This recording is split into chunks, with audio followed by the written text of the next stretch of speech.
Hey guys, Paul here. So, something I've been thinking about Yu-Gi-Oh! Wise lately is like, why do I play the decks that I play? Why do I enjoy the strategies that I enjoy?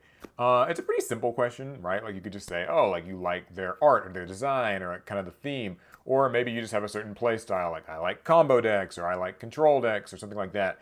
But I wanted to dig a little bit deeper into like what is it about certain decks that draws me to them, and like why. And of course, I want to hear from you guys. What is it about like the deck that you play? Is there like a point of commonality between all of them? Obviously, there's not a right or wrong answer here, so we're just gonna kind of be yapping a little bit as we do. For me personally, I was thinking about all the decks that I've built over the last few years, the decks that I've built and enjoyed. And there's honestly a kind of a laundry list of them. I've got a lot of different decks that I've played. To name a few, you guys probably know I really like Vanquish Soul. That's kind of been my favorite thing for basically the past year. But also, I really enjoy Rescue Ace. I really enjoy Exo Sisters. I like Labyrinth, fair enough. I don't play it all too much. I like the Dogmatica deck. That's been one that's been really fun. I've built generators and I had a lot of fun with that. And I was trying to kind of like find, okay, what do all of these decks have in common? And the point that I landed on actually told me a bit about myself as a Yu-Gi-Oh player. And the point of commonality between them is that none of these decks have access to cards that like negate things or negate like the activation of something. Some of them, in a few cases, kind of come close, but basically, these are decks where my interactions with my opponent are always in the form of maybe removal or disruption of some kind, but I really fundamentally do not like negations in this game. I've kind of gone on record in saying this, and I also don't particularly, care for extremely long combos. And that's also something that like these decks sort of share in common. I think it's tricky because like in today's Yu-Gi-Oh, you almost can't escape kind of a long setup turn no matter what deck you're playing. Like even if I'm playing Dogmatica, which most people wouldn't consider to be like a combo deck, like I'm talking Ritual Dogmatica, it's one of the decks I like. The first turn still just kind of goes like a pretty long time, so it's still sort of combo-y. Or even like playing a Vanquish Soul turn can like take a while. But I don't like, I guess, what you might like a deck that kind of ends in like just omni negates. I'm really not a fan of like omni negates. I don't like cards that just say like negate the activation and destroy this, negate the activation, destroy this. I also don't really like cards that outright tell your opponent they can't do something. So not just negates, but I'm really not a fan of like monsters that are just walking floodgates. And so that's kind of weird. And I guess when I inspect it deeper, it's kind of contrary to like how Yu-Gi-Oh is supposed to be played these days. Like if you think about the goal of modern Yu-Gi-Oh, really the goal of Yu-Gi-Oh always is like beat your opponent as quickly as possible, and usually the most efficient way of doing that is telling them what they can't do. If you can get out a Kashtira Rise Heart or Master of Dark Law or a like anything that just VFD, right, Arch Nemesis Protos, something that says like you can't do this, then that's just as effective as negating their cards, or even like flipping a floodgate. That's also just as effective as like playing a bunch of combos and still making that board. So ultimately, I like to avoid like all of those things. So it's weird because I think it kind of makes me play these decks where I sometimes have to work a little bit harder or at least a little bit differently to find a win, but I get so much joy out of doing so. Like Vanquish Soul, like I said, it's like my current favorite deck. It's been my favorite deck for like the last year or so, and none of the Vanquish Soul cards, or at least none of the ones I play, have like access to negations. They've got plenty of types of removal, and they've got plenty of cool utility effects. Caesar Valais is a non-target pop, or like Rosin can like destroy everything in the column, and that can be like a really fun thing to do. Or even like Xiaolong switching monsters' battle positions. Dr. Madlove can bounce stuff or reduce monsters' attack.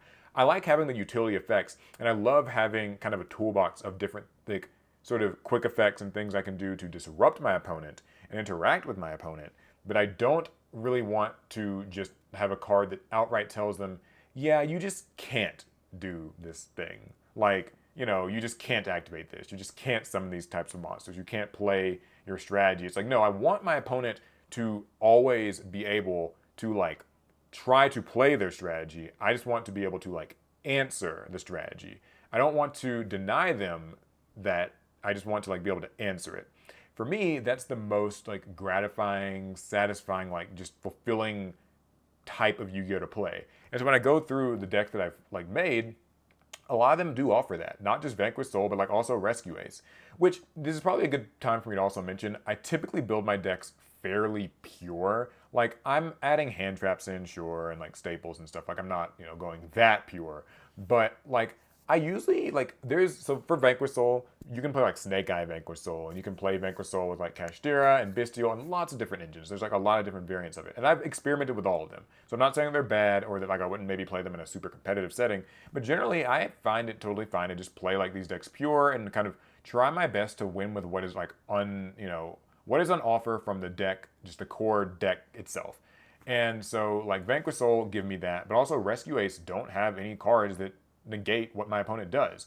I've got lots of floating style effects. I've got utility effects. Turbulence can get rid of cards. Preventer can flip stuff face down. They've obviously got a suite of spell and trap cards that can like, sort of stop and interact with things. And maybe you could even argue they come like close to a negate with like that trap card contain, sort of. Like you can negate a monster's effect until the end of the turn. But it's not like really an omni negate. I think that's like as close as it gets for me. Same goes for like Exo Sisters. They have access to lots of different types of removal. They can punish the opponent for using the graveyard, but they don't have like kind of a you cannot do this floodgate, just complete like this monster sits and just prevents everything. They've got like flashes of it. Some of them, when they're summoned, it can lock the grave out until the end of the turn, like sort of ish. But again, it's not. I always draw the line about there. I don't want to summon like a Plasma or like a Dark Law where it's just kind of just this walking thing that my opponent kind of can't do. Generator, same thing. I play the Generator deck and it doesn't really have a lot of that. It's again got like flashes of it, but I don't know. I think that like if an archetype offers that, like it offers a monster that kind of does a negation, it's fine with me. I don't want to like reach out of the archetype and then just start like summoning, for instance, when this was legal, Barone in my Generator deck, right? Like it's cool that it can be done, and like I could make like Apollosa in some deck, but I don't like making those cards. I'm really stubborn in that way. Like I've honestly found that I'm a bit of a stubborn duelist. Like, and this is sort of tangential to the conversation, is like I truly want to like win on my own terms. I don't care that there's a more efficient way to win. Once I've kind of like set my sights on winning in a certain way, I get pretty like, staunch about I will win in this way. I will, even if it takes kind of another turn or two to do that. I just like depriving my opponent of, interaction based wins in Yu-Gi-Oh! It's like, I don't know, maybe it's like I want to play neutral game, like in a fighter. I don't know. Like, it's just, there's a lot of different ways to describe it, but that's kind of how I would, at least for myself. And so I'm curious about you guys. What is it that, like, defines your play style? Or maybe a better way to answer it is, like, what doesn't define your play style? Like, for instance, I don't like, long combos and omni negates, but I also don't like stun decks. I don't really feel like I want to play something that flips up just straight up floodgate cards or summons Inspector Border. That's not very fun for me either. And then one element of my deck building that I've found is maybe runs a little contrary to how some people view decks is I'm not super picky about like the theme or like the thematics of my decks. Like, so I know some people like, I guess what you'd call like a waifu deck, or some people want their monsters to be like cool or like machines. I don't have any particular loyalties as far as that goes. I typically build the deck based more so on the playstyle first, and I just begin to like its theme as I play it. So I didn't really pick up Vanquish Soul because like I wanted to play like a sort of Guilty Gear inspired archetype or whatever.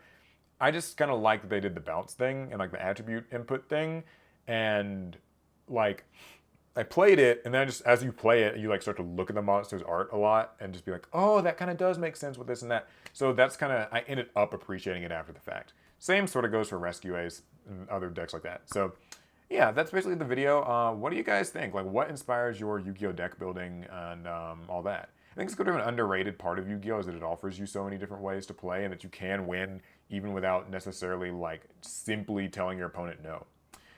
So yeah, okay, that's pretty much it. I'll see you guys in the next one and also in the comments. I'll be trying to read and respond as always. All right, fast turn.